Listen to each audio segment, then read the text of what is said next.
అదేవిధంగా పూజ గదిలో ఆవు దూడ బొమ్మ ఉంటే చాలా మంచిది. సకల దేవతా స్వరూపం గోమాత కాబట్టి ఆవు దూడ బొమ్మను పూజ గదిలో ఏర్పాటు చేసి ప్రతిరోజు కూడా దానికి అగరబత్తులు చూపించడం ద్వారా విశేషమైన ప్రయోజనాలు సిద్ధింపజేసుకోవచ్చు. అదేవిధంగా పూజ గదిలో పసుపు అక్షింతలు ఉంటే చాలా మంచిది. అక్షింతల్లో పసుపు కలిపి ఒక డబ్బాలో పోస్తే వాటిని పసుపు అక్షింతలు అంటారు. పసుపు అక్షింతలు అంటే లక్ష్మీదేవికి చాలా ఇష్టం కాబట్టి పూజ గదిలో ఖచ్చితంగా అందరూ పసుపు అక్షింతలు ఏర్పాటు చేసుకోండి.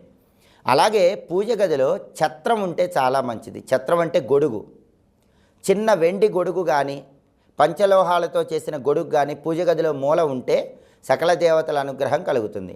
ఆ తర్వాత చామరం పూజ గదిలో ఉంటే చాలా మంచిది. భగవంతుడికి ఉపచారాలు చేసేటప్పుడు చామరంతో వింజామర వీసినట్లు అలా వీస్తారు కాబట్టి చిన్న చామరాన్ని పూజ గదిలో ఏర్పాటు చేసుకుంటే సకల శుభాలు కలుగుతాయి.